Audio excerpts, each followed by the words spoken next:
Avant de parler de la naissance, de l'apparition proprement dit de la société théosophique, je pense qu'il convient dans un premier temps de bien connaître, de bien comprendre dans quel contexte va naître la société théosophique le 8 septembre 1875 à New York. Elle naît bien sûr dans un courant qui est le courant de l'ésotérisme, mais dans un courant bien plus singulier qui est celui de l'occultisme de la Belle Époque, et également dans un courant aussi qui traverse toute cette période, la période de l'orientalisme, à la fois en France et en Europe. Alors, pour mieux connaître cette société théosophique, il faut peut-être dans un premier temps aborder la vie des deux principaux acteurs et fondateurs de cette société théosophique, Helena Blavatsky et le colonel Olcott. Alors, Helena Blavatsky est un personnage singulier, appartenant à la plus haute noblesse, descendante des princes de Kiev. Elle est russe, mais en fait elle est née dans une petite ville d'Ukraine aujourd'hui. Helena Blavatsky est appelée quelque part à côtoyer les plus grands du monde, à tous les honneurs, mais déjà toute jeune, elle perdra ses parents, et c'est ses grands-pères, grands-parents, grands-mères qui vont élever Helena et sa sœur. Alors Helena va bercer dès sa plus jeune enfance dans l'ésotérisme. Son grand-père, Dolgorouki, descendant des princes Dolgorouki, est féru d'ésotérisme. Il est membre d'ailleurs d'une obédience maçonnique, la stricte observance templière. Et donc, Helena Blavatsky, toute jeune, va passer sa vie dans la bibliothèque du grand-père, à lire des ouvrages, à feuilleter des ouvrages mystérieux parlant d'alchimie, d'hermétisme et de cabale. Et déjà, la jeune Helena, quelque part, va se forger cet attrait pour les mystères de ce qui est caché, les mystères de ce qui est aussi intérieur. Alors, on prête à Helena un certain nombre de choses, donc, notamment sa qualité de médium. Elle est très proche de son père,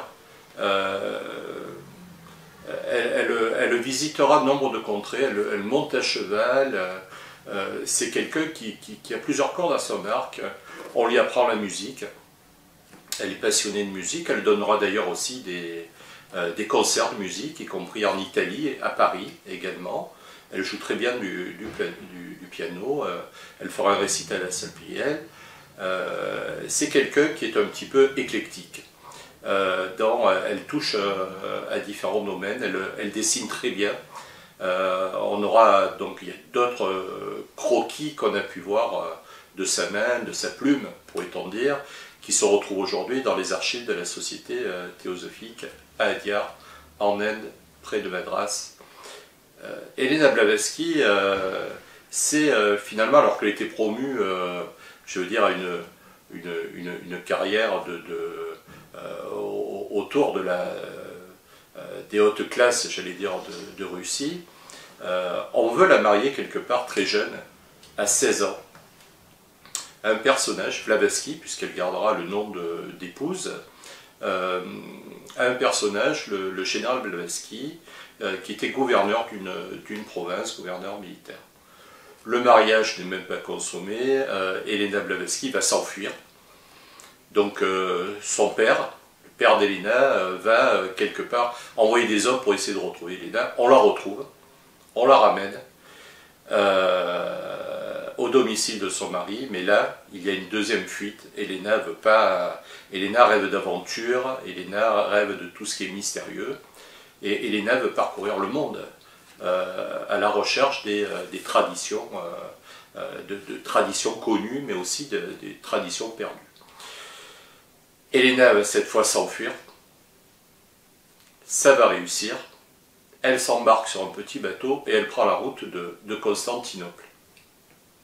Constantinople, c'est la vie d'Elena Blavatsky est quelque part un roman, qu'on pourrait écrire sous la forme d'un roman. Elle va rencontrer, voyageant vers Constantinople, une princesse russe qui va devenir son amie, et tous deux vont aller jusqu'en Égypte. Et là, Blavatsky va continuer, Elena, à avoir une carrière très particulière, puisque on va le retrouver dans un premier temps en Italie aussi, dans les années 63-67, où Elena va se retrouver dans les troupes garibaldiennes, ce que peu de personnes connaissent. Elena sera à la fameuse bataille de Mentana, aux côtés du général Garibaldi. Elle dira d'ailleurs, j'étais là, à Mentana, pour aider ceux qui voulaient en découdre avec les papistes. Voilà. C'est aussi la vie d'Elena. Elena va recevoir d'ailleurs 2 balles, une à l'épaule, une à la jambe et un coup de sabre.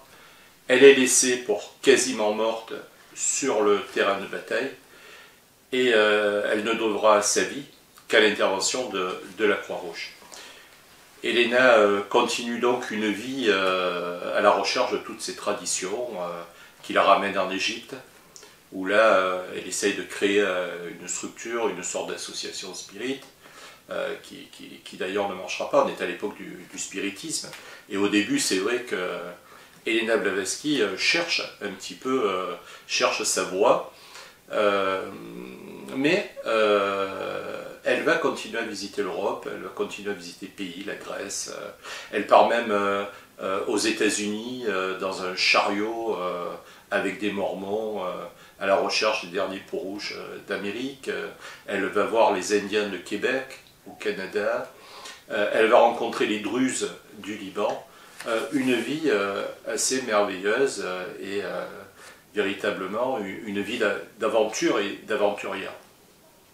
Puis, à un moment donné, en Égypte, elle rencontrera, elle dit elle-même, son premier maître.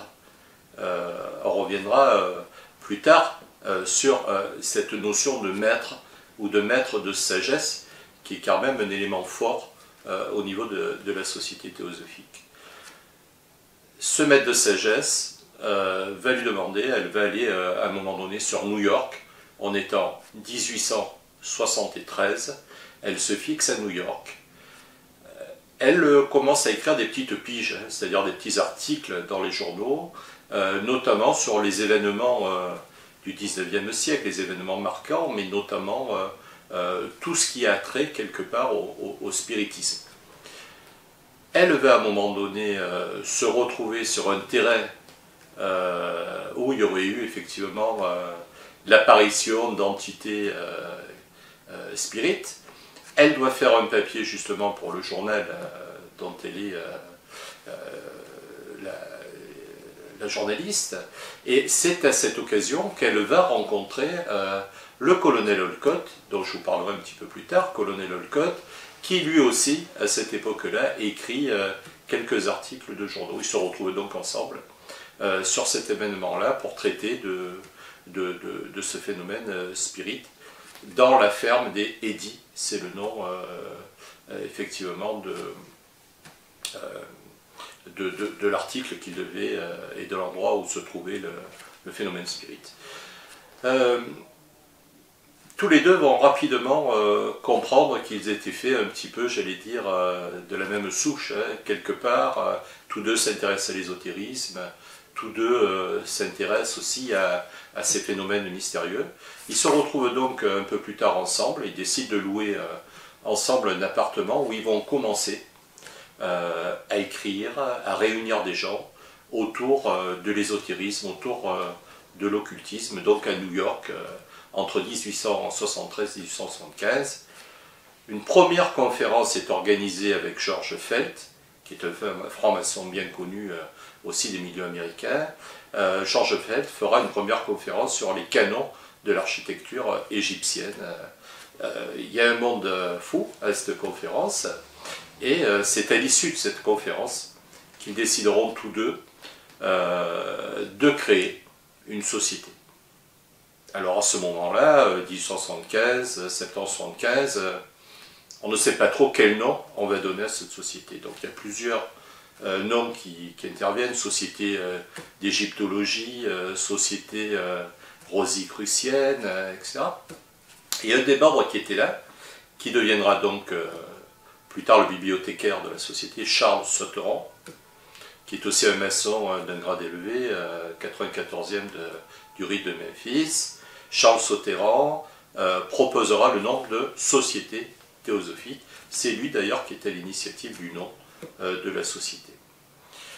Le colonel Hulcott, vous en parlez peut-être aussi un petit peu plus, c'est un colonel de l'intendance qui finalement n'a jamais porté les armes, qui a eu des missions, notamment pendant, il était dans l'armée du Nord hein, aussi, qui a eu des missions importantes pendant la guerre de sécession, notamment pour enquêter sur les fraudes et les vols qui sévissaient justement dans l'intendance militaire. À son actif, lui aussi, j'allais dire, il a plusieurs cordes à son arc. Il est passionné d'agriculture à 23 ans, très jeune. Il va créer une ferme modèle pédagogique. Ensuite, le colonel Hulcott va écrire aussi des ouvrages, dont un édité près de 6 fois, sur l'acclimatation et la culture du sorgho aux États-Unis. Il refusera plusieurs chaires dans des universités, des chaires d'agriculture, notamment la chaire d'agriculture en Grèce, à Athènes. Par la suite, il étudie le droit, et aussi, comme je le disais, passionné de phénomènes occultes et ésotéristes. C'est un franc-maçon aussi américain de haut grade. Voilà pour le colonel Hulcott, et pour comprendre un petit peu son côté juridique, sa connaissance des lois, on peut dire que si on prend les deux premiers fondateurs, Helena Blavatsky va apporter la doctrine qui deviendra la doctrine théosophique, et le colonel Hulcott, par rapport à sa formation et ce qui lui est propre, ses capacités d'organisateur, c'est vraiment lui qui va fédérer, qui va structurer, et qui va s'occuper du développement de la société théosophique aux États-Unis, en Inde, en Angleterre et par la suite à l'international.